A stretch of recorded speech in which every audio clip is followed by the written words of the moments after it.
की शिराळचा ज्या पद्धतीने विकास झाला पाहिजे हम्म. त्या पद्धतीने विकास नाही झालेला.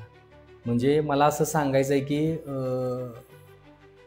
नुसते नाले, नुसते रस्ते आणि नुसते स्मारक झाले म्हणून विकास होत नाही. बरोबर. ते सगळ्यात महत्त्वाचं काय आहे, ते व्हायसाठी आपण पे करतोय. बरोबर. म्हणजे आपण सकाळी जे जे सकाळी उठल्यापासून संध्याकाळी झोपेपर्यंत जो टॅक्स भरतो किंवा काय भरतो तो निधी त्याच्यासाठीच आहे हो. बरोबर. ते दुसऱ्यासाठी निधी आहे का कशासाठी? तुम्हाला ती इन्फ्रास्ट्रक्चर उभा करायसाठी तर निधी आहे ना तो. बरोबर, त्यातनंच तो येतोय का सकाळी उठल्यापासून संध्याकाळी झोपेपर्यंत हिने घाम गाळलाय आणि हिने स्ट्रक्चर इन्फ्रास्ट्रक्चर उभा केलेत. असं काय आहे? हे आपलेच पैशात नाही हो, ह्यांचा फक्त नाव आहे. आणलं, अरे आणायचंच आहे, कामच आहे. आपण पगारच त्याचा घेतोय ना, मानधनच त्याचं घेतोय ना. मग हे कशासाठी की मी इथं नारळ फोडला, तिथं नारळ फोडला, 80 लाख रुपये आणलं, मी 70 लाख रुपये आणलं, 1.5 कोटी आणलं, 2 कोटी, अरे कुठनं खिशातनं दिलेत काय? हे स्ट्रक्चर तयार करायलाच पैसे देते ना शासन. आमच्या शिराळचा प्रश्न उपस्थित करत असताना, शिराळ तालुका उपस्थित करत असताना, आमचा डोंगरी भाग आहे. बरोबर, तुम्ही काय केलं तिथं शिराळ्यात? आम्हाला वैद्यकीय क्षेत्रात जायचं म्हटलं तर आम्हाला स्वतः ॲम्ब्युलन्स चालवतो. मला एकतर पेशंट कोल्हापूरला घेऊन जायला लागतोय, ईश्वरपूरला आणायला लागतोय किंवा कराडला घेऊन जातो. ते आता माझा अभ्यासच झालाय. रस्त्यावर पडल्यानंतर पाठीला लागले, मणक्याला लागले, पोटाला लागले का डोक्याला लागले, मग तो पेशंट कुठं न्यायचा? ऑर्थोपेडिकमध्ये लागलंय काय काय, त्याच्या पद्धतीनं त्या पेशंटला डिवायडेशन करायला लागतंय. त्या औद्योगिक क्षेत्राला तर MIDCला तर वाळवी लागल्या, वाळवी त्या टक्केवारीची. म्हणजे एखादा स्ट्रक्चर उभा करायचं, त्याचं अनुदान खायचं आणि ते अनुदान मिळाल्यानंतर ते स्ट्रक्चर वाऱ्यावरती सोडायचं. औद्योगिक क्षेत्रात तर आहे, शैक्षणिक क्षेत्रात पण नाही आणि वैद्यकीय. मग काय केलं?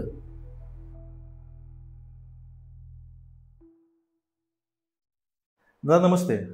नमस्ते. सांगली पॉडकास्ट मध्ये तुमचं स्वागत आहे. पहिला प्रश्न जो तुम्हाला मला विचारायचा आहे, आपला समाजकारणाकडे तुम्ही कसं वळलात? समाजकारणाकडं वळायचं असं काय डोक्यात नव्हतं पहिल्यापासून. पण समाजकारणाकडे वळत असताना की आपण पृथ्वीवरती जन्माला आलोय तर त्याचं काहीतरी आपण देणं लागतं. जो आपण श्वास घेतोय आज, त्यासाठी आपल्याला पैसे द्यायला लागतात? नाही. आपण आज निसर्गात गेल्यानंतर कुठल्या तर झाडाचा पाला तोडतोय, काहीतरी करतोय, काहीतरी घेतोय. मग त्याच्यासाठी काय? आज तुम्ही तुमच्या पोरांकडून अपेक्षा ठेवताय की माझं पोरगं MBA झालं पाहिजे, माझं पोरगं डॉक्टर झालं पाहिजे, माझं पोरगं. आणि जी सृष्टी जर तुम्हाला सगळं पाणी फ्री देत्या, हवा फ्री देत्या, सूर्य फ्री देत्या, चंद्र फ्री देत्या, तर त्याच्यासाठी आपण काहीतरी देणं लागतोय. मग त्या भावना माझ्या जागृत झाल्या आणि त्या भावना जागृत झाल्यानंतर की आपण या समाजाला काहीतरी देणं लागतोय आणि ते देणं काय द्यायचं, तर ह्या विचारात मी सतत असतो. मग छोट्या गोष्टीतनं कुठंतरी एखाद्या प्राण्याची मदत करणं, असं नाही की माणसांचीच मदत केली पाहिजे. बरोबर. कुठंतरी प्राण्याची मदत करणं, कुठंतरी अडचणीत आहे आणि त्याला अडचणीतून बाहेर काढणं, हे एवढंच फक्त आहे. आणि समाजकार्याकडे वळण्याचा दृष्टिकोन माझा तो आहे. काहीतरी देणं लागतोय मी. हा जन्म मला दिलाय, ज्या नाथांच्या पंढरीत मी राहतोय, ज्या अंबाबाईच्या पंढरीत मी राहतोय, ज्या वैजेश्वराच्या, ज्या हनुमानाच्या पंढरीत मी राहतोय, त्या पंढरीत मी काहीतरी देणं लागतोय. मी सगळंच माझलाच पाहिजे असं नाही, मी त्यांना पण काहीतरी देणं लागतं, म्हणून मी समाजकार्यात. बरोबर. आता तुमच्या माध्यमात आम्ही बरीचशीच लोकसेवा बघतो. कारण लोकसेवा बोलायला गेलं तर ही कोणाकोणाची तरी आवड असते, कोणाकोणाची तरी पॅशन असते, ते फॉलो करतात. पण तुमच्या बाबतीत ही आवड कशी निर्माण झाली लोकसेवेची? लोकसेवेची आवड निर्माण होत असताना म्हणजे त्याचा प्रॉब्लेम असा आहे की लोकांना फक्त बघायला आवडतं. म्हणजे हा ह्यो अडचणीत आहे, तिथनं बघून जातात. मग तिथनं बघायचं, हा अरे तिथं फोटो काढायचा, व्हिडिओ काढायचा, ते मग किती वाईट आहे, किती हे आहे, ते माझ्याकडे दृष्टी नाही आहे. हा अरे अडचणीत आहे, लगेच जायचं तिथं, काय लागते सांगा, सगळ्या गोष्टी. मग त्याला प्राणी असू दे, पक्षी असू दे, साप असू द्यात, छोट्या चिमण्या असू द्यात, ते पण आपण त्या भावनेत माणूस तर ठीक आहे, आपण माणसाच्या जीवनात आहे, ते माणसाशी डायरेक्ट कनेक्टिव्हिटी आहे. जसं मोबाईल कनेक्ट आहे, आपला प्रत्येकाचा नंबर प्रत्येकाकडे आहे, तसा मी माणसाशी कनेक्ट आहे.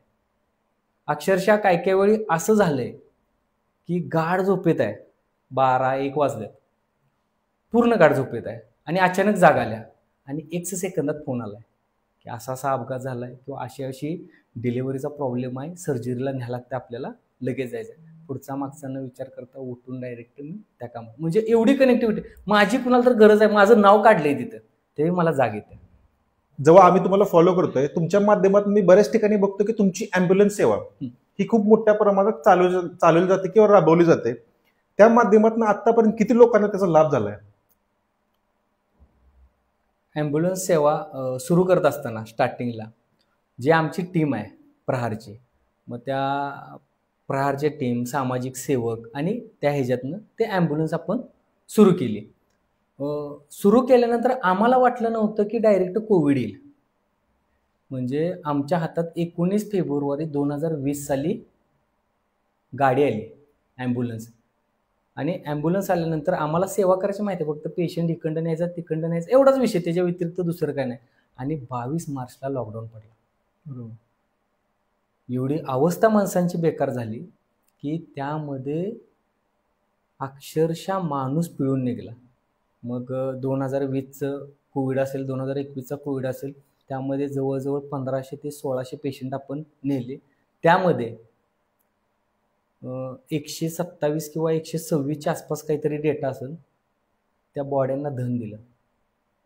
म्हणजे ही सगळी 126ची जबाबदारी तुम्ही घेतली होती? हां, जबाबदारी घेऊन आपण ते ह्याच्यात नेऊन, कशामध्ये, आपल्या मशानभूमीत नेऊन, कुठं कुणाचं काय कसं असेल त्या पद्धतीनं आपण ते धन दिलं. एक काळ असा होता, एक वेळ असा होता की शिराळ्यातल्या एकही मशानभूमीमध्ये जाळायला जागा नव्हती, आसपासच्या गावात पण जाळायला जागा नव्हती. शेवटी आम्ही तिथं बिरोबाचा ढो म्हणून आहे, तिथे शेवटी आम्ही नेऊन उघड्यावरती धन दिलं बॉड्यांना. आता तुम्ही उल्लेख केलात कोरोनाचा असेल, आता समाजातील संकट काळात तुम्ही स्वतः आता कोरोनाबद्दल बोललात, पण त्या बाबतीत पूर परिस्थिती सुद्धा तशी येते. आपण केलेली कामं लोक ही विसरत नाहीतच, पण असा एक भावनिक अनुभव जो तुम्हाला आला त्या क्षणात, त्या वाईट परिस्थितीत? कोविड मधला एक क्षण मला सांगा वाटेल की कोविडमध्ये का पळतोय, कुणासाठी पळतोय, कशासाठी पळतोय, ह्याचं भानच नव्हतं मला. काम करत असताना कॉल आला, जायचं, पेशंट घ्यायचं, कोविडचाच पेशंट, दुसरा पेशंट नाही, कोविडचाच पेशंट घ्यायचा आणि जायचं. आणि एवढ्या ह्याच्यात फ्लोमध्ये गेलो होतो की मी कुणाला जाळतोय, कुणाला धन देतोय हे पण मला भान नव्हतं, कारण का त्या बॉड्या पूर्ण पॅक असायच्या. मित्र होता माझा एक, सचिन झिमूर म्हणून, वाकोर्ड्याचा होता. त्याचे वडील सकाळी 6 वाजता एक्सपायर झाले. तिघं पण एका हॉस्पिटलला ॲडमिट होती.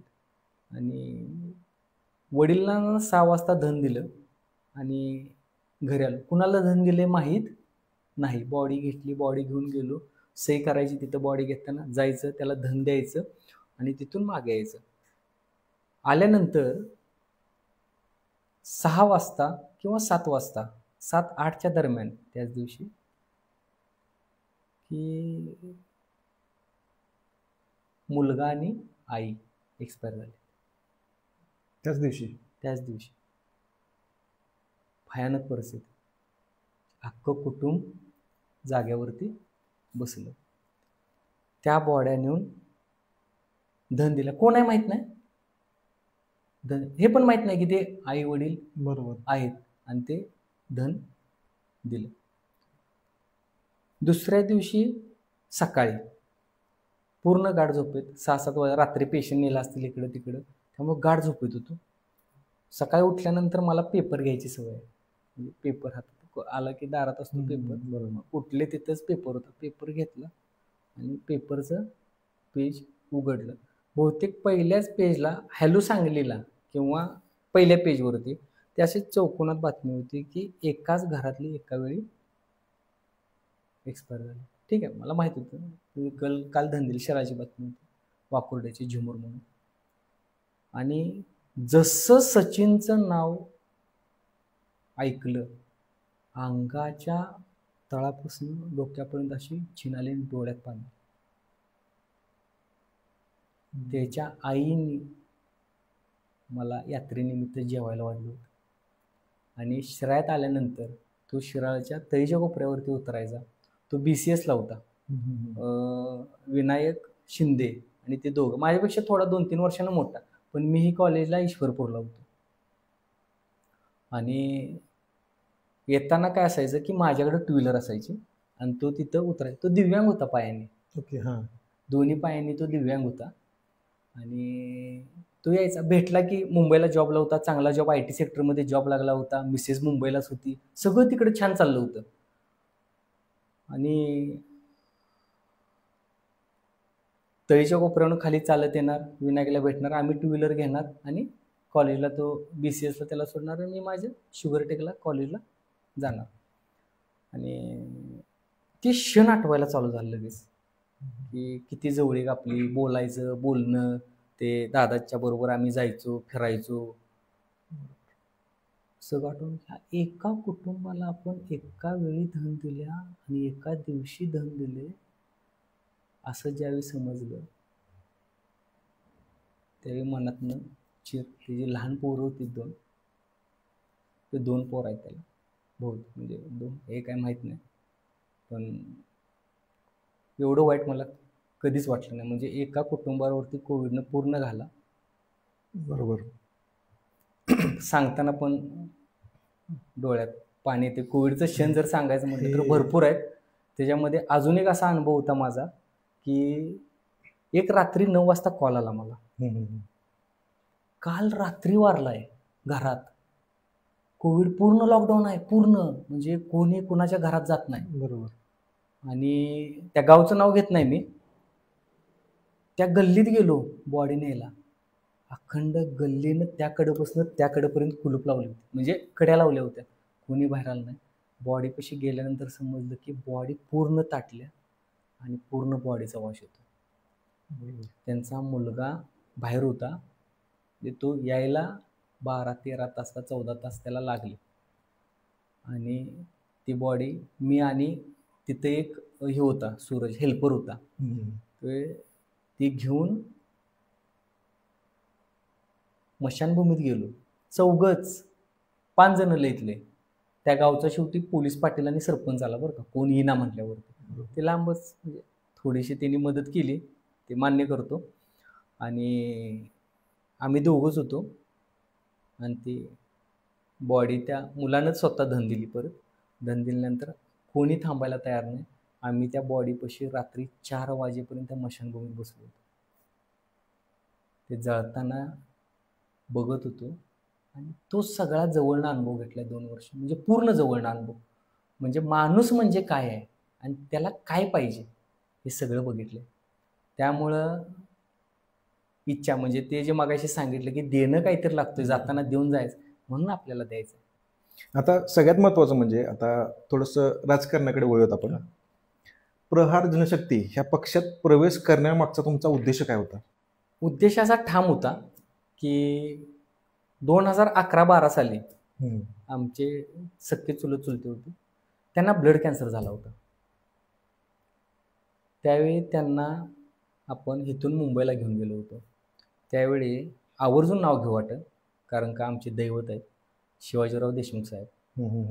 ह्यांनी मी त्या मंत्रालयात पहिलीच वेळ, मी 2011 साली काहीतरी 11वीला असेल किंवा 12वीला असेल, लयतले म्हणजे वयवर्ष किती असेल, 17-18 वर्ष असेल. तर ते मी मुंबईला गेलो फाईल घेऊन, पूर्ण कागदपत्रांचे. म्हणजे त्यावेळी नुसतंच योजना वगैरे त्या गोष्टी होत्या, म्हणजे कॅन्सर हा त्यातनं बरा होऊ शकतो, किमोच्या हे आलत्या. इथलं बजेट आम्हाला 12.5 लाख रुपये सांगितलं होतं. आणि साहेबांपाशी गेल्यानंतर साहेबांनी त्या गोष्टी सगळ्या बघितल्या. साहेबांच्याच गाडीतनं अजिंठाला साहेब राहिला होते, मी अजिंठा त्यांचा बंगला आहे, त्या बंगल्याला राहिले होते. तिथून साहेबांच्याच गाडीतून मंत्रालयात आलो आणि मंत्रालयातल्या वरच्या साहेबांच्या केबिनपर्यंत गेलो आणि साहेबांनी फाईल जशी बघितली तसं त्यांनी म्हणले की हे होतं, तुम्ही किल्लेदार म्हणून त्यांचे एक स्विस साहेब होते, PA होते, त्यांना ते सगळ्या गोष्टी सांगितल्या आणि तिथून आम्हाला जसलोक हॉस्पिटलला ॲडमिशन मिळालं. कुठे मिळालं? जसलोक हॉस्पिटल, म्हणजे त्यावेळी टॉपचं हॉस्पिटल होतं ते जसलोकचं. मग तिथे ॲडमिशन मिळालं आम्हाला. मग ॲडमिशन मिळाल्यानंतर तिथं एक लेंदी प्रोसेस होती आणि ती प्रोसेस ती कंप्लीट करणं, म्हणून मंत्रालयातनं त्या जसलोक हॉस्पिटलच्या डीनला फोन गेला. तो कोणासाठी गेला तर नांगरे पेशंटसाठी गेला. मग तो असला कोण पेशंट आहे म्हणून बघायला डीन मॅडम खाली आल्या. म्हणजे एवढी दहशत साहेबांची तिथं होती, देशमुख साहेबांची. साहेब जसे गेले तसं मुंबईतलं सगळं म्हणजे शिराळकरांचं सपलं असं मला आवर्जून सांगायला. म्हणून ॲम्ब्युलन्सच्या मागं माझ्या देशमुख साहेबांचा फोटो आहे. म्हणजे त्यांनी मला रुग्णसेवेत, त्यावेळी मला समजलं की प्रोसेस काय काय आहेत, योजना कोणत्या कोणत्या कार्य करतात. मग प्रधानमंत्री ही आरोग्यदायी योजना, महात्मा फुले आरोग्यदायी योजना, तुमच्या काय काय योजना आहेत त्या, मग तुम्ही सिद्धिविनायक ट्रस्ट, टाटा ट्रस्ट, हेतून कसे पैसे आणायचे, हे सगळं समजलं मला त्यावेळी. एवढ्या लहान वयात ते कोरलंच माझ्या मनावर, म्हणजे आपण ही मदत करू शकतो. आणि तिथं जसं ॲडमिट झाल्यानंतर की आपल्याला ब्लड कॅन्सर आहे म्हटल्यानंतर ब्लडच्या बॅगा लागायच्या. मग त्यामध्ये कसं व्हायला लागलं की त्यावेळी काहीतरी 17-18 वर्ष होतं. पहिलं रक्तदान मी जसलोक हॉस्पिटल केले. पहिलं वजन बसत नव्हतं, वजन बसत नव्हतं. 2 वेळा मला मागं पाठवलं, तरी शेवटी मी त्यांना रिक्वेस्ट करून पाया पडून, कारण का माणसं बंद झाली. म्हणजे शेवटी जी मुंबईमध्ये येणारी माणसं आहेत त्यांना बोलवून आपण रक्तदान घेत होतो. म्हणजे तिथं जाऊन बॅगला बॅग अशी मिळायची. परत शेवटी मी वजन बसत, 49 किलो काहीतरी, 49, 500, 49, 400 असं काहीतरी वजन बसत होतं. मग ते शेवटी त्यांना घ्यायला मी भाग पाडलं. शेवटी पहिल्यांदा माझं तिथं मी रक्तदान माझ्या चुलत्यांसाठी मी केलं आणि तिथून सुरुवात झाली. आणि ते शेवटी झालं. परत 10 बॅगा 20 बॅगा अशा लागायच्या. मग परत बॅगा विकत घ्यायला लागलो. एक बॅग आपल्याला 1600ला आणि 1800ला पडायची. मग ती बॅग आपण एक 10-12 बॅगा घेतल्या. जो 10 बॅगांचा 1800 आणि 18,000 रुपये झालं. परत मला एक जण तिथं भेटला. त्यानं सांगितलं की CSTला गाडगे बाबांचं हे आहे, भवन आहे आणि तिथं प्रहारचं कार्यालय आहे, तिथं तुला बॅगा मिळतील, रक्ताच्या बॅगा मिळतील. त्या हॉस्पिटलमध्ये पण बंद झालं हो, ते ब्लड ग्रुपचं बॅग बंद झाली. मग मी तिथनं गेलो. तिथं गेल्यानंतर मला तिथनं ते JJ हॉस्पिटलचं एक पत्र दिलं लिहून बॅगेंसाठी. म्हणजे रिझर्व 10 बॅगा होत्या. मग 10 बॅगा रिझर्व करायला लावल्या ब्लड बॅगेच्या आणि 2 बॅगा आत्ता न्यायसाठी दिल्या. 2 नाही 3 दिल्या मला रिसेंटली, लगेच लागणार आहेत म्हणून. म्हणजे एक दिवस असं बॅग सोडायची होती. तिथं गेलो JJ हॉस्पिटलला, कार्ड दिलं, ते ज्याने ते दिलं होतं ते दिलं. दिल्यानंतर मग मी खिशातून पैसे काढले, पेमेंट काढलं आणि भरायचं म्हणलं. भरायचं म्हटल्यानंतर ते म्हणले पैसे कसले, ह्या फ्री बॅग आहेत. मग डोक्यात तूप पिटली. अरे म्हणलं बॅगा फ्री कशा दिल्या. मग तिथनं तो प्रहारचा संदर्भ लागला. पण त्यामुळे मला नेता कोण भेटला नव्हता त्या काळात. म्हणजे 2012, 11, 12 किंवा 13ची ही गोष्ट असेल, 12-13 म्हणजे त्या पिरियडमधली, त्या टायमिंगमधली.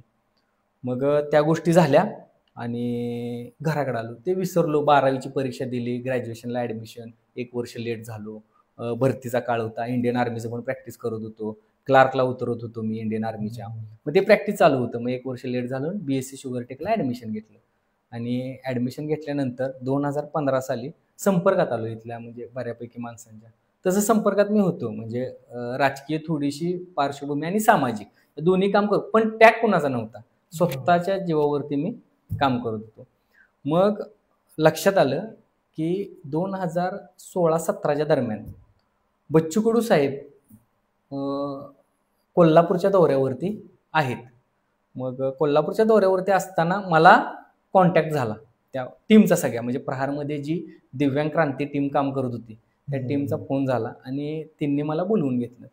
बोलवून घेतल्यानंतर पहिल्यांदा व्यक्तिमत्व बघितलं. आम्ही वाट बघत उभा राहिलो बच्चू भाऊंचं. ते ईस्टीम गाडी होती, ईस्टीम. त्या काळातले. त्या गाडीत पुढे जाऊन थांबले आणि उतरलं. आणि ते एक मेंबर होते म्हणून, अहो कुठं आहे तुम्ही, कुठं आहे, अहो थांबले आम्ही. अरे थांबलोय की तुमच्या पुढ्यातच आहे. आम्ही बघतो तर गाडीतनं. आम्हाला काय सवय झाली ती बघायची, फॉर्च्युनरमधनं उतरणार आमदार, इनोव्हातनं उतरणार आमदार, आणि कशातनं उतरणार, फोर्डमधनं उतरणार आमदार. म्हणजे आमदार म्हणजे एक असं लेवल झालं की बाबांनो काय नाही ह्योच. मग बच्चूभाऊ कडू जसं त्या ह्याच्यातनं उतरलं, दिव्यांग बांधव तिथे गेले लगेच आणि तिने कामं सांगायला चालू केली. आणि तिथं साईटला म्हणजे आपल्या कोल्हापूर जाण्याच्या साईडला एक बसायला असं ही टाकलं होतं बाकडं, आणि तिथं ह्याचा ज्यूस विकत होती, आपल्या उसाचा रस विकत होती. तिथंच उसाचा रस घेतला आणि तिथनंच कलेक्टरला फोन केला, तिथनंच तहसीलदारला फोन केला, तिथनंच प्रांताला फोन केला आणि जी झापाय सुरुवात केली बघितलं. म्हणलं ह्याला म्हणायचं काम. आणि त्यावेळी प्रेरित झालो मी प्रहारकडं, हे काम आपल्याला करायचं आहे. आता बच्चूभाऊंबद्दल तुम्ही सांगितलं, आता तुम्ही त्यांच्याकडून कसं प्रेरित झालं हे तुम्ही सांगितलं, बरोबर आहे. आता प्रहार पक्षाचं जे विचारलं आहे जनतेसाठी लढणं, हे तुम्ही शिराळ्याच्या स्थानिक पातळीवर कसं जपता? सर्वसामान्याला न्याय देणं. प्रहारचं पहिलं ब्रीदवाक्यच काय आहे, म्हणजे प्रहारच्या वर जर तुम्ही बघितलं, राजकीय अस्तित्व आणि सामाजिक विचार. बरोबर. म्हणजे राजकीय अस्तित्व कशासाठी पाहिजे, तर सर्वसामान्य जनतेचं जर काम करायचं असेल तुम्हाला, त्या जनतेला चांगल्या पद्धतीनं जर प्रोत्साहन द्यायचं असेल आणि त्यांना त्यांच्या हिमतीवरती उभा करायचा असेल, तर त्याच्यासाठी राजकीय पाहिजे आणि त्याच्याबरोबर सामाजिक काम पाहिजे. म्हणजे एकाच नाण्याच्या ह्या दोन बाजू आहेत. तेच प्रहारमध्ये काम करतं आणि प्रहार माणसांसाठी काम करतं आणि माणसं प्रहारसाठी काम करतात. म्हणजे आज शिराळा तालुक्यात जर म्हणला, फोन केला की प्रहारची गाडी येते, बरोबर, ॲम्ब्युलन्स रस्त्यावर पडणार. आता तुमचं सोशल मीडियाच्या माध्यमातून बघितलं असेल किंवा बातम्याच्या माध्यमातून बघितलं असेल, तुम्ही बऱ्यापैकी म्हणजे बरीचशीच आंदोलनं केली आहेत. ही आंदोलनं करताना सुरुवातीच्या काळात तुम्हाला कोणत्या कोणत्या अडचणी येत होत्या, त्याच्याबद्दल थोडं सांगा. आंदोलनं करत असताना एकतर सगळ्यात मोठा मुद्दा पोलीस आणि प्रशासन, त्यांच्या कुठले असू दे त्यांच्या विरोधातच आंदोलन आहे. म्हणजे पहिली गोष्ट विरोध तिथनंच, बरोबर. अर्ज देतानाच विरोध. म्हणजे एखादं आंदोलन करणार आहे तर ते आंदोलन कसं मोडीत काढायचं हे पहिला ते गोष्टी बघत असतात. आणि त्यातून पण समजलं की बाबांनो, एखादा जर चांगल्या प्रकारे काम करत असेल तरी पण प्रशासन त्या पद्धतीनं मदत पण करायला तयार असतं. ते निगडीत प्रश्न असतील तर. पण अडचणी भरपूर आल्या. कळंबा भोगलाय 4 दिवस. एखादा नेता जर सांगली जिल्ह्यात येत असेल, राष्ट्रीय आणि राज्य लेवलचा म्हणजे कॅबिनेट लेवलचा, तर पहिली गाडी घरी येणार. ती गाडी घेऊन आम्हाला एकतर इस्लामपूर पोलीस स्टेशनमध्ये बसवायचं, ईश्वरपूर पोलीस स्टेशनमध्ये बसवायचं, किंवा शिरा पोलीस स्टेशनमध्ये बसवायचं, किंवा तासगाव पोलीस स्टेशनला न्यायचं. अशा मोठ्या लेवलची आंदोलनं करत असतानाची अडचण आहे. सगळ्यात मोठा मुद्दा होता आमचा की आता तो काढणं म्हणजे कडकनाथचं आंदोलन. थोडक्यात कडकनाथचं आंदोलन ज्यावेळी झालं त्यावेळी अक्षरशः एखादा मर्डर करतो का माणूस, एक 5-6 मर्डर केलेत त्याने आणि तो लढतोय असं. घरी 2 पोलीस गाड्या, एक खाली एक वरती, आणि एक जण बोलवायला आला. मी अनवाणीच बाहेर आलो, वरती गेलो. म्हणले बंटी, अरे तुला जरा पोलीस स्टेशनला यायचं आहे, कामही सही करायचं आहे का कागदावरती. आणि मला नुसतीच खुणखुण लागते की प्रहारची सगळी कार्यकर्ते हिने उचलल्यात आणि पोलीस स्टेशनला आणून बस. सगळ्यांचा फोन स्विच ऑफ. मी ट्राय केला सगळ्यांचा फोन स्विच ऑफ. आणि मी लास्टला तिथून पळून गेलो. अख्खं पोलीस सगळ्या गल्लीतनं हुडकत होते कुठे गेला. गल्लीतनं पूर्ण पळत आलो आणि उसात झोपलो. एक रात्र उसात झोपून काढले मी. उसात झोपून अनवाणी पूर्ण, ते विसरणार नाही कधी. संघर्ष हा भरपूर. सकाळी 6 वाजता मी जायला निघालो. ईश्वरपूरला आंदोलन होतं आमचं कडकनाथचं. तर जायला पण ही नाही, रस्त्यावर पडल्या समजलं की हे आहे, तिथंच धरलं आणि म्हणजे. आता आता तुम्ही म्हणले की प्रशासन ह्या पद्धतीने तुमच्यावरती दबाव आणण्याचा प्रयत्न करत होतं किंवा डायरेक्टली पोलीस स्टेशनमध्ये अटक करत होतं, पण ह्या परिस्थितीचा तुमच्या घरच्यांच्यावर काय परिणाम होत होता? आता आईंची तर थोडीशी दुगदुग लागायची, पण पप्पा म्हणजे वडील खंबीर होते पहिल्यापासून. करतोयस ते कर आणि चांगल्या प्रकारे कर, चांगलं द्यायचंय समाजाला तर चांगलंच कर. त्यामुळे घरातून प्रोत्साहन होतं. आईची पण थोडी दुगदुग असायची, पोलीस गाडी. मग एक सांगितलं की मी चांगल्यासाठी करतोय, वाईट काही करत नाही. म्हणून घरातल्यांकडून चांगला सहकार्य होतं आणि त्याच्यामुळं तर सामाजिक कार्यात माणूस घडू शकतो, एक महत्वाचा मत. आता आपण जेव्हा आंदोलन म्हणतो, आंदोलन म्हणजे फक्त रस्त्यावर घोषणाबाजी नाही, त्यातनं प्रत्यक्षात जनतेला तुम्ही काय संदेश द्यायचा प्रयत्न करता? सगळीच आंदोलनं सक्सेस होतील असं काही नाहीये. आंदोलनं कशासाठी करायची असतात तर त्या विषयाला, त्या प्रश्नाला वाचा फुटला पाहिजे, बरोबर, म्हणून आंदोलनं करायची असतात. आणि ते वाचा फुटल्यानंतर त्या प्रश्नावरती जनमानसानं आवाज उठवायचा असतो. तो आवाज फक्त त्या नेत्याचा होत नाही तर त्या तिथल्या माणसांचा होत असतो. आम्ही वेगवेगळी आंदोलनं भरपूर केली, भरपूर म्हणजे अक्षरशः उसाचं दर ठरलं नव्हतं एकदा. आम्ही आमच्या टीमनं आमच्या स्वतःच्या रानात खड्डा खणून इथंपर्यंत पुरून गेलं. प्रशासन अख्खं शिराळ तालुका हुडकत होतं. 2 तास आम्ही स्वतःला पुरून घेतलेलं आत्मक्लेश आंदोलन केलं आमचं. म्हणजे तुम्ही शेतकऱ्याला न्याय, तुम्ही 1.5 महिना झालं तुम्ही उसाला दर देऊ शकत नाही, ऊस गेलं तरी.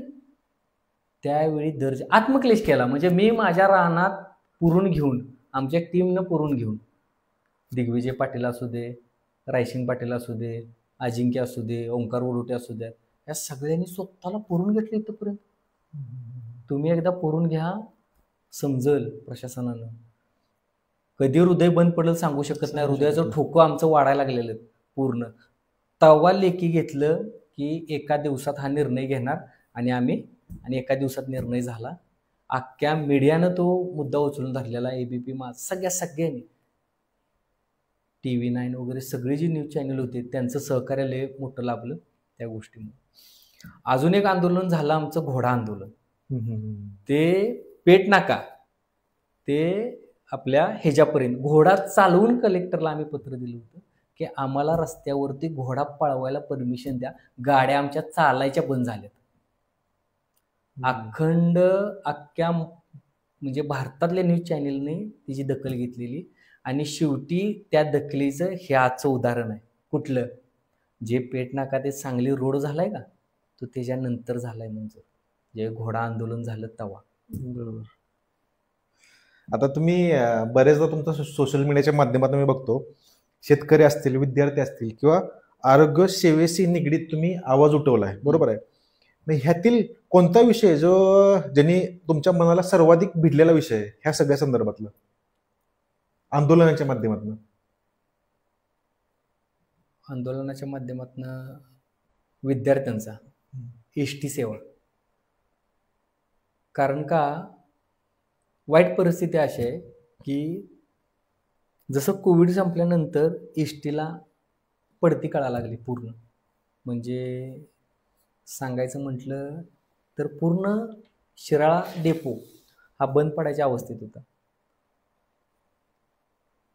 आणि शिवाजीराव देशमुख साहेबांनी ती एसटी डेपो ही मिळवायसाठी केली नव्हती, म्हणजे एसटीनं त्यातनं फायदा व्हावा म्हणून. तिथल्या विद्यार्थ्यांची, तिथल्या सर्वसामान्य माणसाची, तिथल्या शेतकऱ्याची मदत व्हावी म्हणून ती एसटी डेपो होती. म्हणजे एक थोडक्यात शिराळ्याची जीवनदायिनी होते. बरोबर.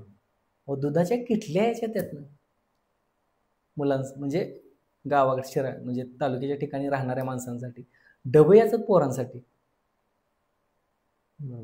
टाइम टू टाइम गाड्या चालायच्या कोविडच्या आधी, टाइम टू टाइम.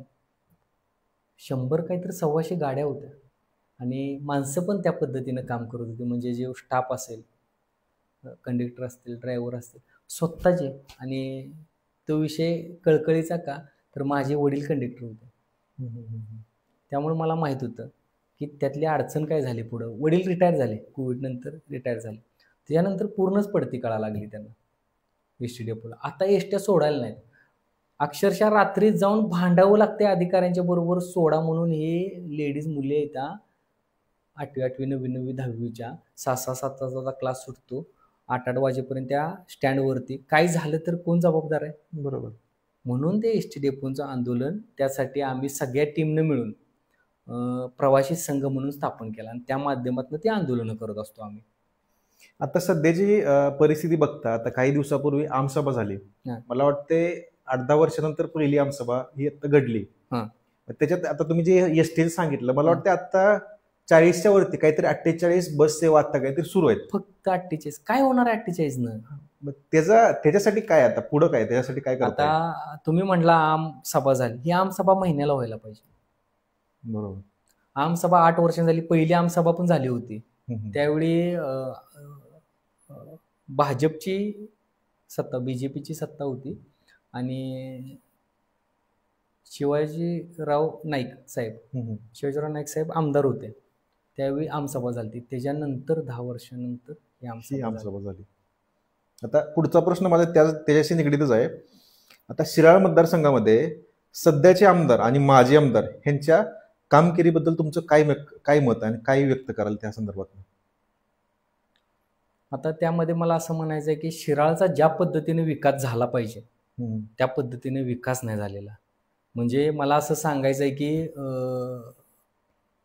नुसते नाले, नुसते रस्ते आणि नुसते स्मारक झाले म्हणून विकास होत नाही. बरोबर. ते सगळ्यात महत्त्वाचं काय आहे, ते व्हायसाठी आपण पे करतोय.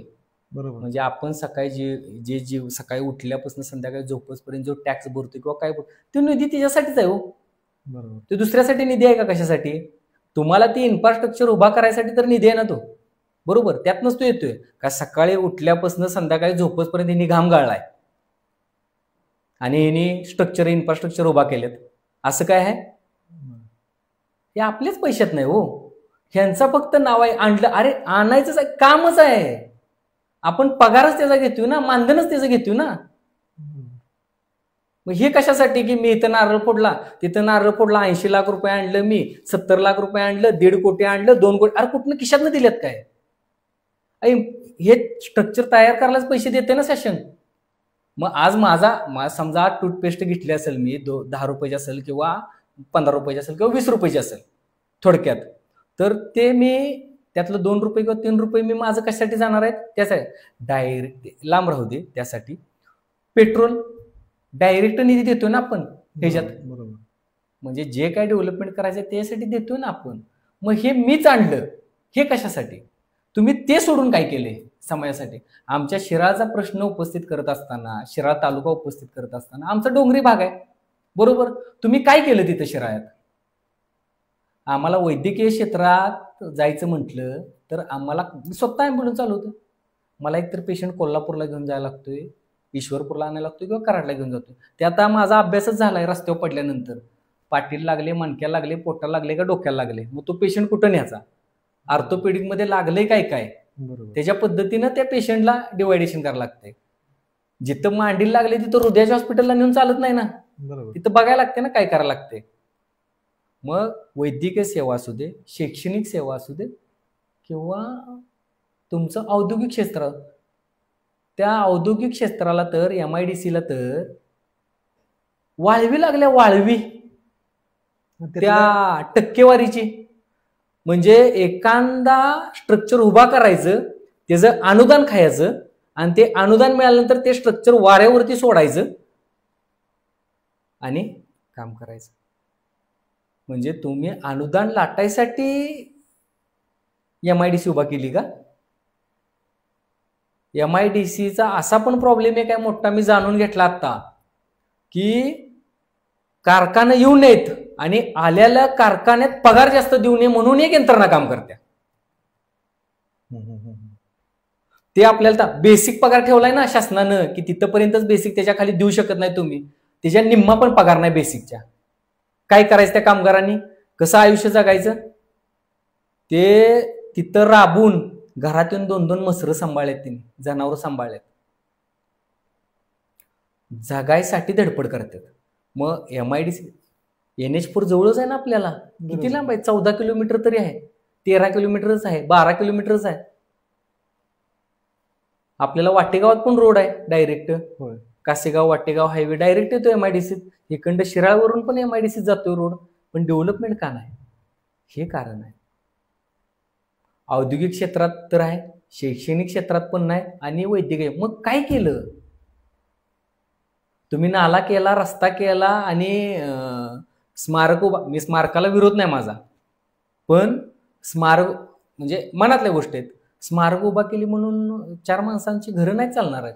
बरोबर. त्याला औद्योगिक क्षेत्र डेव्हलप करावं लागेल, आपल्याला शेती क्षेत्र डेव्हलप करावं लागेल, आणि त्या डेव्हलपमेंटला काय लागते ह्या गोष्टी बघाव्या लागतील. त्यामध्ये आपल्याला औद्योगिक क्षेत्रात काम करत असताना आपल्याला शासनाच्या योजना आहेत, त्या घराघरात राबवल्या पाहिजेत. बरोबर. हे नाही डोक्यात. आज आला की कापायचा कसा, हे नेते मंडळाची काम चालू. आता अशी अवस्था झाली शिराळा तालुक्याची म्हणतो मी. जर घरातनं बाहेर माणूस पडला, एकामेकाची कांजीची कपड्याला केलेली इस्त्री कापल आणि त्याला टाकं घालायला लागतील, एवढं नेतं झालेत गावागावात, घराघरात. ती सत्य परिस्थिती आहे. दगड मारला तर 100 नेतेसनी लागल. मग असंच होऊ दे ना. असं दगड मारला तर औद्योगिकासनी लागू दे 100. असा दगड मारला तर वैद्यकीय क्षेत्रात लागू दे. असा दगड मारला तर शैक्षणिक क्षेत्रात लागू दे ना. होऊ दे ना फाईटला फाईट. हा, काम करा. मी औद्योगिक करतो, मी शैक्षणिक करतो, मी ह्याचं करतो शैक्षणिकचं. अशा सगळ्या गोष्टी करा ना, काय अडचण आहे. ह्याचं तुम्ही लावा स्ट्रक्चर. का मला तिकीट मिळालं पाहिजे, मला या पक्षात नेता आला पाहिजे मागं लागत पक्षाचा, बाबा तू उभा राहा, पाया पडतो, तुझं चांगलं काम आहे.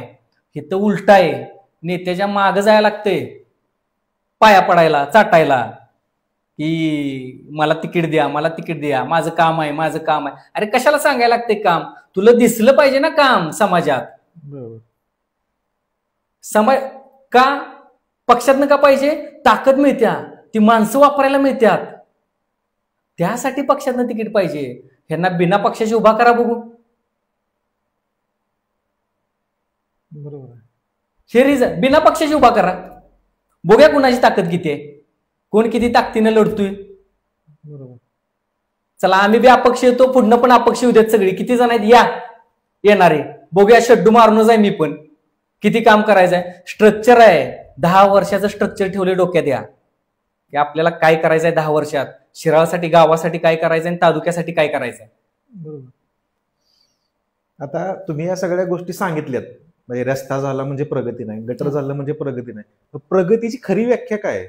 औद्योगिक क्षेत्र वाढलं पाहिजे, वैद्यकीय क्षेत्र वाढलं पाहिजे, शैक्षणिक क्षेत्र वाढलं पाहिजे, आणि तुमच्या कलागुणांना तिथं वाव मिळाला पाहिजे. आमच्या विद्यार्थ्यांच्या कलागुणांना वावच मिळत नाही हो. माझी अपेक्षा आहे की माझ्या तालुक्यातनं कोणतरी ऑलिम्पिकला खेळला पाहिजे, कोणतरी राष्ट्रीय पुरस्कार घेतला पाहिजे, आणि त्यानं काम केलं पाहिजे. क्रीडा संकुल नाही तालुक्याला अजून. हितनं सुरुवात आहे आमची. मी स्वतः 5000 मीटरचा प्लेअर आहे. अख्खं गाव बघायचं रनिंग करताना 2-2 राऊंड मागं ठेवून मी पळायचो. मला काय मिळालं नाही, तर मला जर तिथं अनुभवी माणसं आणि अनुभवी टीम मिळाली असती तर मी आज कुठंतरी वेगळ्या पदावरती असतो. मी आज कुठंतरी राष्ट्रासाठी, देशासाठी खेळलो असतो, पळलो असतो. आज साबळेला बघत असताना माझा ऊर भरून येतो. एवढ्या गरीब कंडिशन मधनं त्यानं ते पळताना असं एक पाऊल टाकला की असं अंगावरती काटा येतो. कारण का माझा पण 5000 मीटर गेम होता, मी पण खेळलोय 5000 मीटर. बरोबर. आता तुमचं एक मत मला जाणून घ्यायचं आहे. सध्याच्या विद्यमान आमदारांकडनं कोणते कोणते आतापर्यंतची कामं प्रलंबित आहेत? बोलायचं म्हटलं की आमदार सत्यजित देशमुख भाऊ आहेत, त्यांचं आणि माझं एक घनिष्ठ नातं आहे वेगळं, म्हणजे कामाबाबतीतचं. कारण का साहेबांच्या बरोबरनं मी काम केलंय. म्हणजे साहेबांचा थोडासा का असं पण काय म्हणतात त्याला, की हेनं वंशज जरी नसलो, म्हणजे जातीनं वंशज जरी नसलो, तर विचारांचा वंशज आहे. बरोबर. विचारांच्या वंशजावरती मी आज त्यांचं काम करतो. म्हणजे त्यांना एक समोर ठेवून मी काम केलं. आपल्या इथं शिराळ्यात रक्ताची ब्लड बँक पाहिजे. रक्ताचं काम करत असताना तुम्हाला जसं मी मागाशी सांगितलं की मला तिथं गेल्यानंतर समजलं की फ्री बॅगा मिळतात आणि त्या बॅग म्हणजे फ्री राहू देऊ, पण मिळणं म्हणजे महत्वाचं आहे. पैसे देऊन काही काहींना मिळत नाहीत बॅगा. मग त्यामध्ये आल्या आल्या मी प्रहारमध्ये प्रवेश केल्यानंतर ब्लड कॅम्प घ्यायला सुरुवात केली. मग कॅम्पला रिस्पॉन्स मिळायला लागला चांगला. म्हणजे एक 50 बॅगा, 60 बॅगा, 70, एका वेळी तर 103 बॅगा झाल्या. 103 बॅगा, नॉट जोक. आमदारांच्या याला एवढी रक्तदान होत नाहीत तेवढे आपल्या ह्याला रक्तदान व्हायला. कारण का, मिळालेल्या बॅगा ह्या मी रिटर्न द्यायला चालू केल्या. म्हणजे जरा 100 मिळालं तर माझा कोटा असतो त्यात 10-20 बॅगांचा फ्री मिळतात मला. त्या बॅगा मी फ्री द्यायला लागल्या. कुणाची अडचण आहे, 50% तर दे बाबा, पण दे डिस्काउंटमध्ये द्यायला चालू केलं. कसं पण बॅग रक्त अवेलेबल करणं हे मग त्याला कारखाना नाही हो कुठला. बरोबर का. आज तुम्ही दिले तर पुढल्याला मिळणार आहे, हिने दिले तर मिळणार, मी दिले तर मिळणार आहे. आतापर्यंत मला पण आठवत नाही, पण त्यावेळीपासून सुरुवात केल्या आतापर्यंत 34 ते 35 प्लस आतापर्यंत रक्तदान केलंय मी. तेवढी शिबिरे घेतलीत? नाही, शिबिरे 100 क्रॉस आहेत माझे. ओके. आतापर्यंत सांगतो तुम्हाला 100 क्रॉसून एक 3-3.5 हजार रक्ताच्या बाटल्या आपण कलेक्शन केले असतील आतापर्यंत. आणि त्यामध्ये एक 700-750च्या आसपास आपण फ्री दिले असतील बॅगा. आणि त्यातनं काही काहींना एक 50% डिस्काउंट किंवा एक 100% डिस्काउंट, 70%, 80% डिस्काउंट वरती. कारण का तुम्ही रक्त दिलं तरच ते मिळेल ना परत पुढल्याला. म्हणून त्या कुठंतरी जुळवून, म्हणजे एक समाजसेवेचं काय काम असते समाजकार्याचं, की बाबांनो कुठंतरी मेडिएटरची भूमिका घ्यायची असते. एखाद्या ठिकाणी जर नाही काम होत तर ठीक आहे, 100% काम होणार नाही कुठं, पण ते 100% राहते, पण 60%, 70%, 50% हे काम असते समाज सुधारकाचं. मग समाज सुधारक असताना त्याच्याबरोबर राजकारण पण पाहिजे. आता पुढचा प्रश्न माझा असा आहे, तुम्ही बरेच वर्ष झाले शिराळा तालुक्यात काम करताय, म्हणजे मुख्यतः शिराळ्यात काम करताय. मग माजी आमदारांच्या काळात आणि आजच्या काळात लोकांच्या अपेक्षांमध्ये काय फरक झाला? कारण आता आमदार नवीन आहेत, अपेक्षांमध्ये काय फरक आहे? अपेक्षा तर भरपूर आहेत. फरक आणि जुन्या काळात काय होतं? जुन्या काळातल्या ज्या अपेक्षा होत्या लोकांच्या, जुन्या काळातल्या अपेक्षा काय होत्या की 2014-15 पासूनचा काळ जर घेतला तर त्यावेळी आम्हाला समजायला लागलं म्हणजे राजकारण काय, समाजकारण काय, कुणी काय कसं काम केलं पाहिजे, कुणी कशा पद्धतीनं काम केलं पाहिजे त्या विषय. तर एक किस्सा मला सांगा वाटतोय, म्हणजे नाईक साहेबांच्या बद्दल बरं का. 2016 साली आम्ही किल्ला साफ करायला घेतला होता. म्हणजे कुणीतरी त्याच्यावरती ही केली असेल, म्हणजे किल्ल्यावरती एका ठिकाणी जागेवरती अतिक्रमण केलं होतं आणि ती एक पुरातन विहीर आहे, ती विहीर मुजवायचं काम केलं होतं. मग ते विहीर आहे ते आम्ही, म्हणजे आम्हाला काय माहित नाही होतं त्यातलं, त्यावेळी 16 वेळी काय करणार होतं आम्हाला. मग आम्ही ती विहीर एका रात्रीत आम्ही यारी बसवली. यारी बसवून ती विहीर काढली, म्हणजे ते जे घाण टाकलं होतं ते काढलं सगळं. काढल्यानंतर तिची तक्रार झाली तहसीलदारमध्ये. म्हणजे ती यारी बसवल्या, गावच्या पोरांनी सगळं हे गुंडगिरीतनं चाललंय असं तसं याव त्याव सगळ्या गोष्टी. आणि आम्हाला बोलवलं की तहसीलदारनं. आम्ही किती 18-19 वर्षाची पोरं, त्यामध्ये अक्षय क्षीरसागर, मी, आवटे, सनी आवटे आणि एक 10-12 जणांची टीम होती सगळी. एक उघडल्यानंतर म्हणजे ते यारी 3 दिवसानंतर बंद केली आणि आम्हाला तहसील कार्यालयात बोलवलं गेलं. गेल्यानंतर जे तहसीलदारानं आम्हाला झापायला चालू केलं, आई शपथ, म्हणजे केवढा मोठा आम्ही शिव्याच डायरेक्ट. जुनं तहसील कार्यालय होतं आणि तहसील कार्यालयाच्या समोर असं पहिलं दार होतं, ह्या साईडला एक जागा होती आणि ह्या साईडला जागा होती. आणि शिव्याच द्यायला चालू केले हो. तहसीलदार शिंदे, बहुतेक दीपक शिंदेच तहसीलदार कोणतरी होतं, दीपक शिंदे किंवा कोणतरी होतं, आठवत नाही मला सहजा. पण आम्हाला झापलं कळतं का नाही तुम्हाला, तुम्ही कशाला, तुम्हाला कुणीच परमिशन दिली, कशानं दिली, कशामुळे दिली, काय झालं. म्हणजे इथनं अरे म्हटलं आम्ही किल्ला म्हणजे आम्हाला समजलं शिराळ्यात भुईकोट किल्ला आहे आणि त्या किल्ल्याची दुरावस्था आहे. ते दुरावस्था साफ करत असताना त्या गोष्टी झाल्या.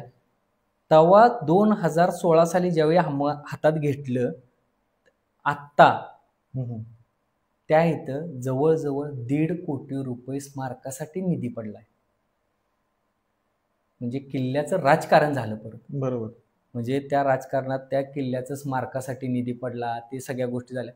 पण जे सुरुवात हात घातला ना, तो हात घालणारा मी आणि आमची टीम आहे सगळी. लय सोसले त्यावेळी. मग ते झालं. जशी नाईक साहेबांची एंट्री झाली ऑफिसमध्ये, म्हणजे प्रशासन कसं हाताळायचं हे मला नाईक साहेबांनी शिकवलं बरं का. साहेबांची एंट्री झाली आणि शेवगडीत ताड दिसणं उभा राहिला की तहसीलदार. आम्हाला आमदारांचं काय काम आहे माहित नाही व आम्हाला त्यावेळी. 16च्या आसपास असेल, 16-17च्या आसपास बहुतेक. तहसीलदार दीपक शिंदेच होते. नाव घेतोय मुद्दाम. झापलं आणि तहसीलदार असे उभा राहिले, खुर्ची दिली आणि जी साहेबांनी जी झापायला त्याला चालू केला, आया असं त्या बाबतीत नाईक साहेबांचं म्हणजे प्रशासनावरती जी वचक आहे ते म्हणतात ना सगळे अजून की प्रशासनाच्या बाबतीत नाईक साहेबांचाही करायचं. तर नाईक साहेबांच्या म्हणजे त्यावेळी मी तो अनुभव घेतला आणि त्यावेळीपासून प्रशासन कसं दाबायचं हे मला कळलं. म्हणजे नस कुठले आहेत, बरोबर त्या नसवरती बोट ठेवलं की हे हलतंय. तेव्हा ते म्हणजे तो थोडक्यात काय म्हणायचं की तासायचं काम. एक हिरा तयार करायचा ना, साहेबांनी 1 तास त्यामध्ये घातला, हे मी मान्य करतो. तुम्ही जर उद्या लोकप्रतिनिधी झालात तर पहिली 3 कामं कोणती आहेत जी तुम्ही प्राधान्य देऊन करू इच्छिता? सगळ्यात महत्वाचं की 100 दिवसातलं जे काम असेल माझं, ते शिराळ्याला नवीन जसं मूल असतं का जन्माला आलेलं, जशी काळजी घेतली जाते शिराळ्याची, त्या पद्धतीनं त्या लेवलनं मी शिराळ्याची काळजी घेणार. कारण का तर शिराळकरांनी बघितले, प्राणी असू दे, पक्षी असू दे किंवा व्यक्तिगत माणूस असू दे, त्याची जातीनिशी काळजी घेतल्या. त्याच पद्धतीनं शिराळची काळजी मी घेणार.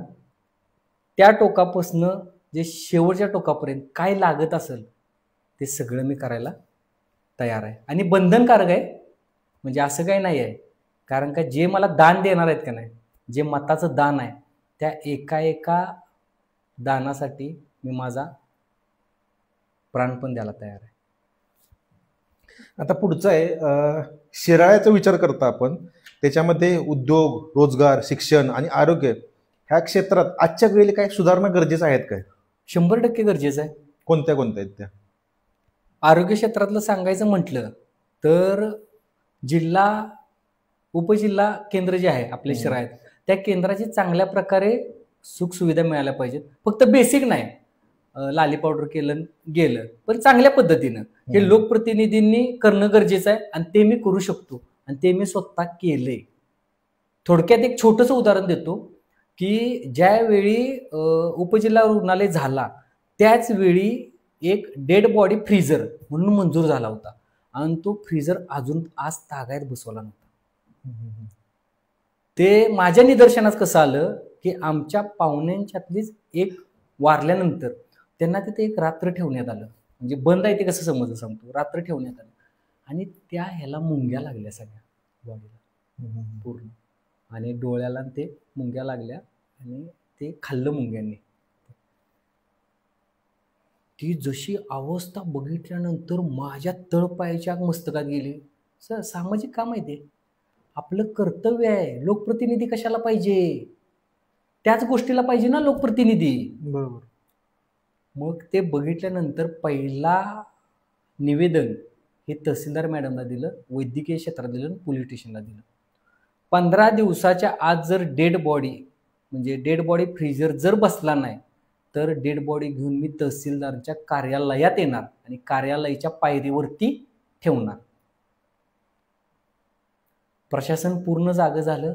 6व्या दिवशी डेड बॉडी फ्रीजर हा शिराळ्यात होता आणि सगळ्यात महत्त्वाचं त्यामध्ये, म्हणजे बोलणं चुकीचं आहे की त्यामध्येच पहिली डेड बॉडी ही शिराळच्या मोठ्या नेत्याची होती, म्हणजे त्यांच्या घरातल्या फॅमिलीची होती. म्हणजे हे काम आहे, म्हणजे काम करणं गरजेचं आहे, तुम्ही देखावा नाही.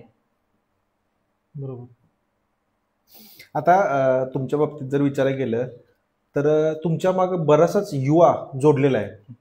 तुमचं प्रामुख्याने तुम्ही त्यांच्यावरती लक्ष देताना काय करता, एक युवा कसा उभा राहायला पाहिजे, त्यासाठी त्याचा उद्योग असेल, त्याला सक्षम कसं करता येईल, त्याचसोबत महिला सक्षमीकरणावरती पण तुमचं तेवढंच योगदान आहे, त्या बाबतीत थोडं सांगा. औद्योगिक क्षेत्रात कसं युवा पिढी येईल हे माझं ध्येय आहे, आणि ते ध्येयाला मी साजेस असं काम करतोय आता, की ज्या शासकीय काही योजना असतील, म्हणजे केंद्र शासन असू दे, राज्य शासन असू दे आणि स्थानिक स्वराज्य संस्था असू द्यात.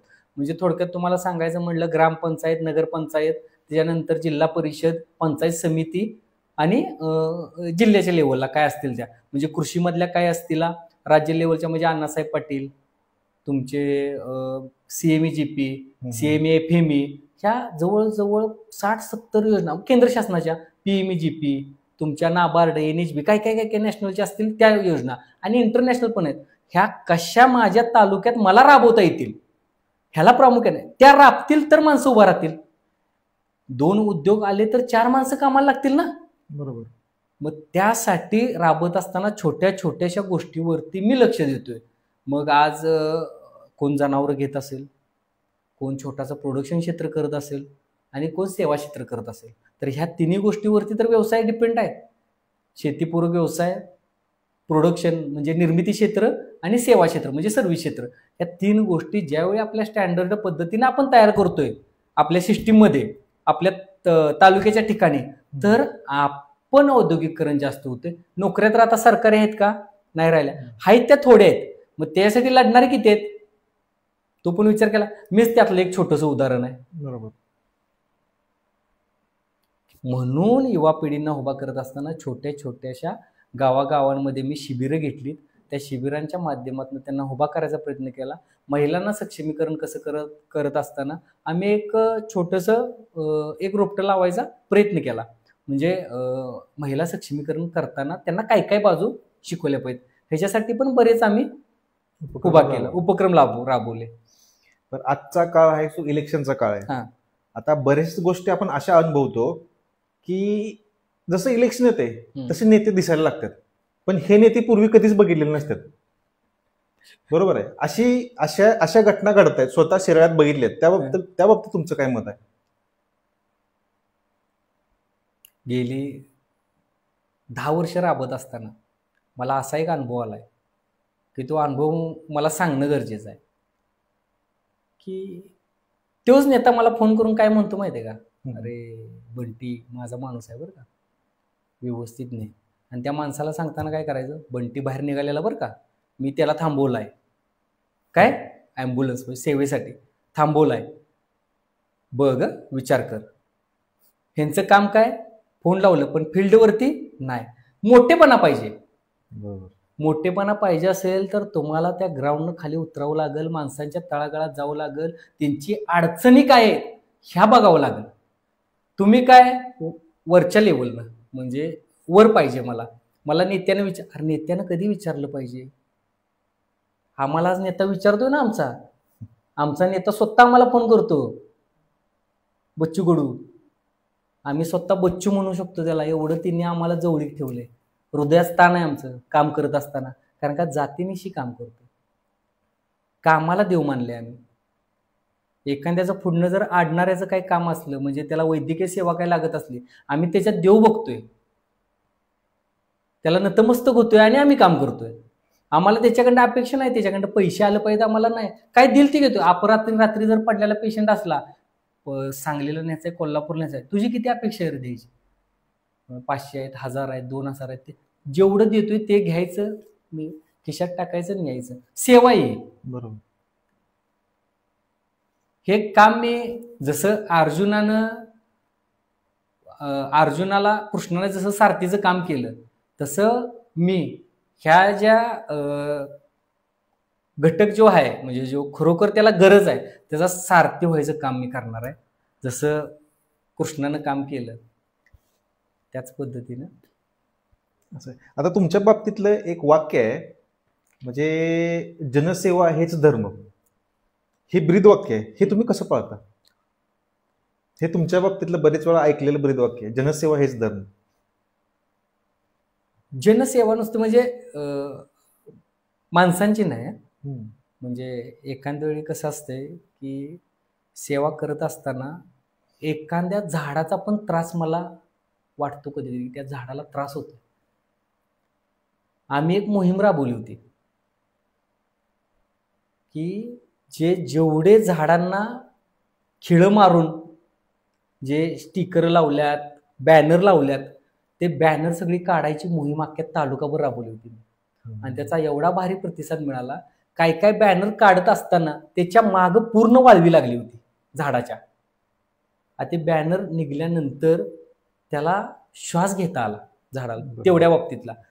मग ती गोष्ट आहे. त्याचबरोबर अजून एक ब्रीद वाक्य आहे, ते तुम्हाला मी सांगितलं मगाशी तसं, की मेल्यावरती खांदा देण्यापेक्षा जिवंतपणी मदतीचा हात द्या. बरोबर, हे महत्वाचं आहे. आता ह्या सगळ्या गोष्टीच्या मागे तुमचं स्वतःचं सोशल मीडियावरती खूप चांगलं फॉलोइंग आहे. मग त्या सोशल मीडियाचा तुम्ही वापर जनतेला एकजूट करण्यासाठी कशा प्रकारे वापरता? तुम्ही जर कोविडचा काळ बघितला, त्याच्या आसपासचा काळ बघितला, तर मी मीडियावरती ऍक्टिव्ह नव्हतो कधी, आणि ऍक्टिव्ह असणं पण मला गरजेचं कधी वाटलं नाही. पण परत थोड्या काळानंतर की अशी जाणीव बसवायला की हे काम मोठ्या प्रमाणात माणसांपर्यंत गेलं पाहिजे आणि त्यांनी माझा लाभ घेतला पाहिजे. म्हणजे मी सेवेसाठी आहे, तर जी सेवा मी पुरवतोय त्या सेवेचा तुम्ही लाभ घ्यावा. त्यामधून मला अंतर्गत मनाचं समाधान आहे आणि पुढल्या व्यक्तीला काहीतरी मदत केल्या, काहीतरी दिलंय, काहीतरी देतोय, त्याचं समाधान. आता पुढचा प्रश्न खूप जास्त इंटरेस्टिंग आहे. तुम्हाला नेता म्हणून घ्यायला आवडेल, पुढारी म्हणून घ्यायला आवडेल, का जनसेवक म्हणून घ्यायला आवडेल? या तिन्हीतला फरक काय आहे? खरं सांगू, नेता आणि पुढारी म्हणून घेण्यात रस नाही. आणि एखाद्यानं नेते जरी म्हटलं तरी खरोखर मनाला एखाद्यानं तीव्र इच्छेनं फिरवून बाण मारल्यागत वाटतं. कारण का नेता म्हणून कधी घ्यायचं नाही, कारण का ती जी उंची आहे नेत्याची तिथं संपत्या, पण आपली उंची वेगळी आहे, आपलं काम वेगळं आहे. आम्हाला सर्वसाधारण माणूस जरी म्हटलं आणि सेवक जरी म्हटलं, रुग्णसेवक जरी म्हटलं तरी चालते. कुणी पाठ चांगल्या पद्धतीनं थापवली तरी ती समाधानानं घ्यायची तयारी आहे. पण नेता, साहेब, पुढारी म्हणजे काय हो, त्याची व्याख्याच त्यांनी बदलून टाकली. बरोबर. 90च्या आधीचा काळ पुढाऱ्यांचा तो एक काळ होता. ती एक औद्योगिकची लाट होती. नेत्याला नेता थटत होता कामानं. आज मी इकडे गेलोय, मी तिकडे गेलोय, आज ह्या पक्षात आहे, आज त्या पक्षात आहे. शिराळची अवस्था अशी झाल्या आमच्या की तिकिटासाठी भांडण चालू आहे. तिकिटासाठी मलाच पाहिजे. अरे उतर जनसामान्यात, कर काम. नेता येऊन मागं लागला पाहिजे. नेता बाबा तूच घे तिकीट, तूच उभा राहा, तूच पाहिजे आम्हाला म्हणून. इथं प्रत्येकानं जाऊन हे करायचं. आज आम्ही शेड्यू टुकून उभा आहे. पुढनं कोण येते ती तिची तयारी असेल, ही आमची तयारी आहे. आम्ही तर फुल तयारीनिशी उतरलोय. आता गेले जवळपास 7-8 दिवसापासून ही गोष्ट चालू आहे. बरेच पॉलिटिकल पार्टीजमध्ये बघतोय मी, म्हणजे नगराध्यक्ष पदासाठी मुलाखत हा प्रकार नवीन सुरू केलेला आहे. आणि त्याच्यामध्ये असे पण नेते आहेत किंवा असे पण लोक आहेत ज्यांनी जनसेवेची कामं केलेत, पण असे पण नेते आहेत जे फक्त नवीन आले, ज्यांचं काम काहीच नाहीये. मग ह्याचा उद्देश काय आहे प्रत्येक पॉलिटिकल पार्टीचा हे इंटरव्ह्यू घेण्याच्या मागचा? आता ते काय आम्हाला समजलं नाही. आजपर्यंत मी फक्त एक गोष्ट ऐकत आलोय बरं का, की इंटरव्ह्यू हे UPSC MPSC झालेल्या मुलांचे इंटरव्ह्यू घेऊन त्याला एंट्री होती. त्याच्यानंतर IT क्षेत्रामध्ये जिथं बाबांनो संस्था आहेत तिथे इंटरव्ह्यू घेऊन हे होतं. आणि आता इंटरव्ह्यू कसला घेतलाय ते काय समजलेलं नाही आजपर्यंत. म्हणजे आत काय चालतं इंटरव्ह्यू घेऊन, राजकारणामध्ये इंटरव्ह्यू घेऊन काय चालतं? त्याचं रोडवरचं काम बघितलं जाते, जनसामान्यांच्या माणसातलं काम बघितलं जाते, का इंटरव्ह्यू घेतला जातोय? म्हणजे तू इंटरव्ह्यू मध्ये किती बोलतोयस हे बघितलं जाते. काय कुठं नेऊन ठेवलाय शिराळ माझा. आता पुढे बोलायला गेलं, नगर अध्यक्ष पदासाठी जर तुमची उमेदवारी ही का महत्वाची आहे तुम्हाला थोडक्यात जर सांगता आलं तर? थोडक्यात सांगायचं म्हटलं तर जर सर्वसामान्यांची माणसांची जर कामं प्रशासनातनं करायची असतील आणि सर्वसामान्य माणसाला न्याय द्यायचा असेल तर माझी उमेदवारी ही राहणार आणि मी नगराध्यक्ष पदाला उभा राहणार. कारण का साजेसं त्या पद्धतीचं आणि त्या लेवलचं आत्ता काम करतोय आणि इथून पुढेही करणार. ते जनमतानं ठरवायचं आहे की सर्वसामान्य माणसांची कामं कशा पद्धतीनं करायची. आज नेता कशासाठी तिथे गेला पाहिजे नगराध्यक्ष म्हणून, तर सर्वसामान्यांची माणसांची कामं करण्यासाठी गेला पाहिजे का तिथं सही करून टक्केवारी घ्यायला गेला पाहिजे.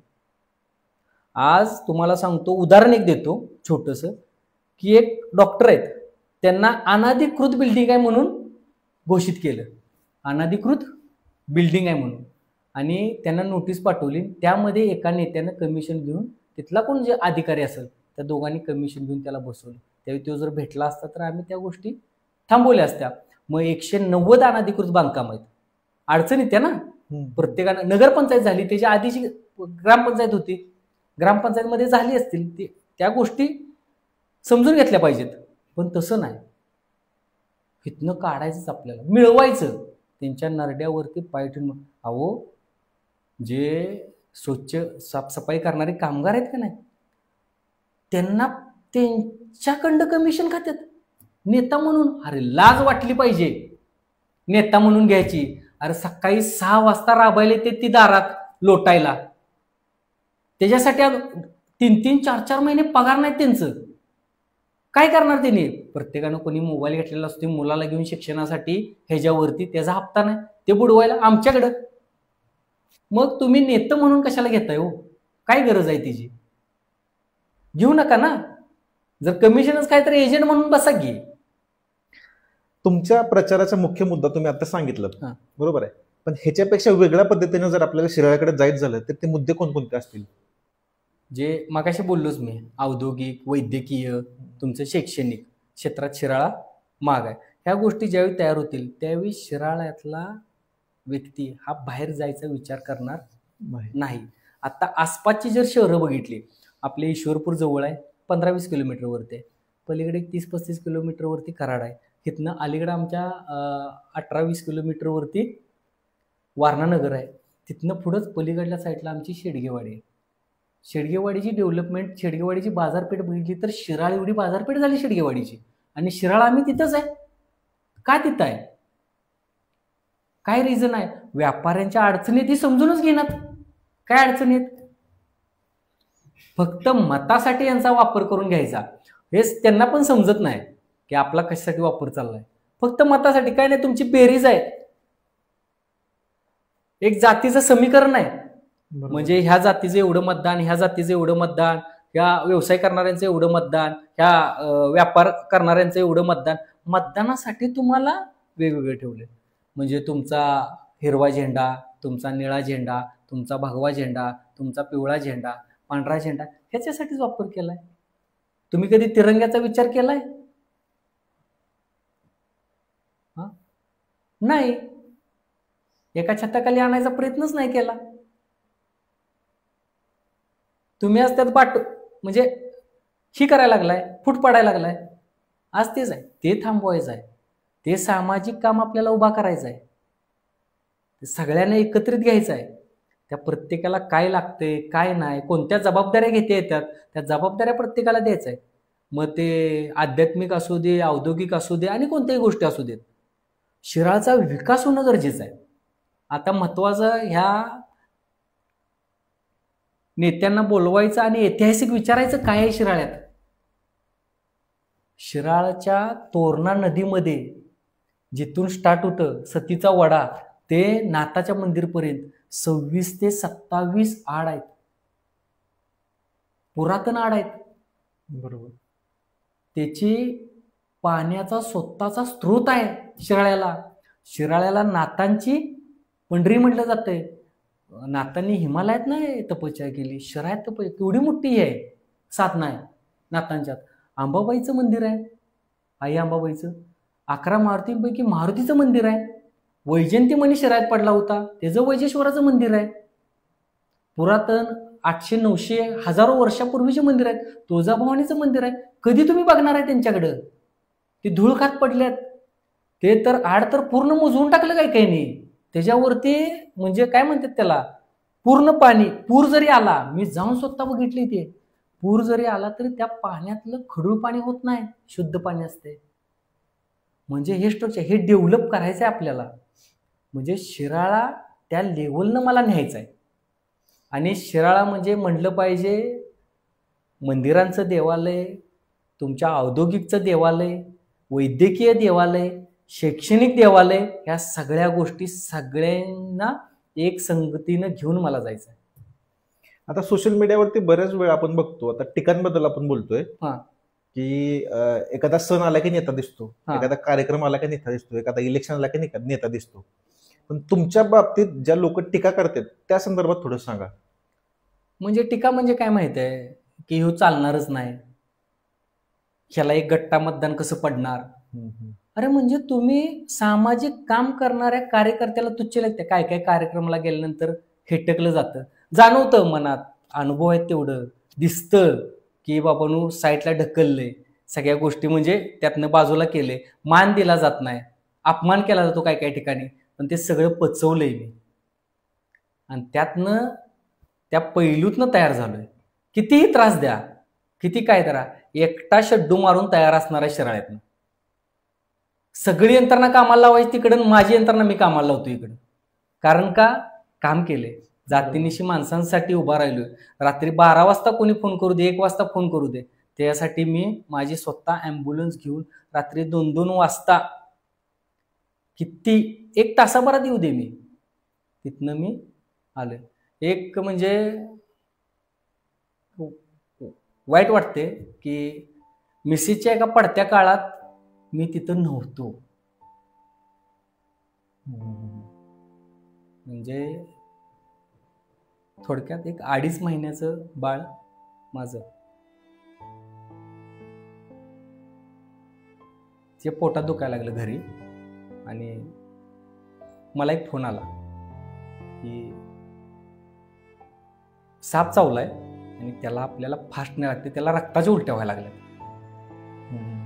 माझं असं मन असं स्थिर राहीना. एकतर तिच्या पोटात पूर्ण लय दुखत होतं, त्यात माझ्या मित्राची आई, वडील आणि मित्र बघायला आला होता. अक्षय क्षीरसागर, कधी प्रश्न पडला तर त्याला विचारा.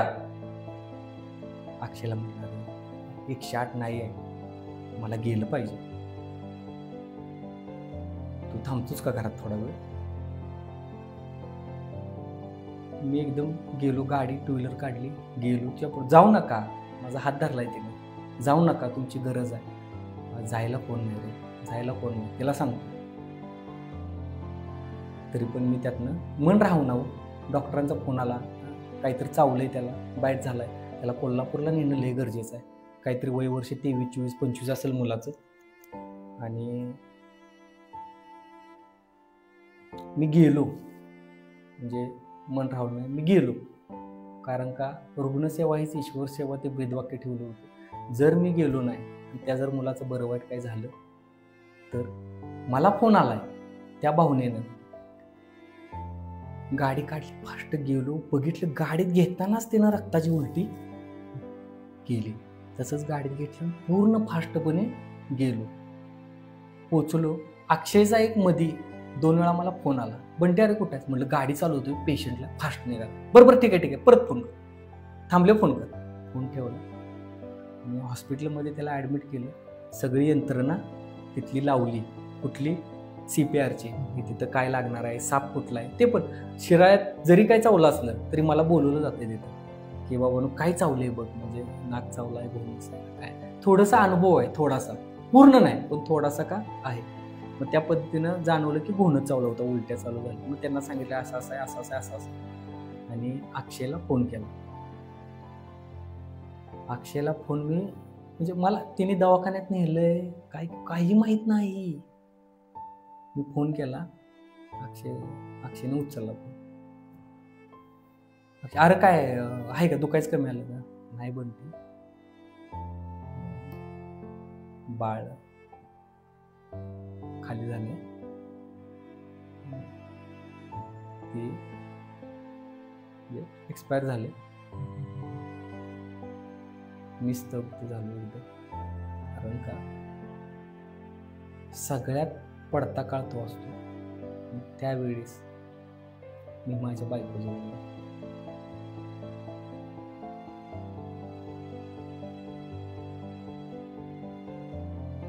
पुढं काय बोलायचं त्या अडचण, परत तिथनं पुढं भविष्यात म्हणजे त्या गोष्टी जाणवायला लागल्या. म्हणजे थोडंसं आमच्यात हे झालं की तुम्ही सेवाच करा किंवा त्या गोष्टी, तरी पण त्यातनं पण मला तो सपोर्ट थोडासा मिळायचा. एवढं डीपपर्यंत मी गेलोय सेवा करत, त्याचं काहीतरी चीज व्हावं आणि ह्याच्यापेक्षा मोठ्या पद्धतीनं मला सेवा करायला मिळावी ही शिराळकरांच्याकडे माझी अपेक्षा आहे.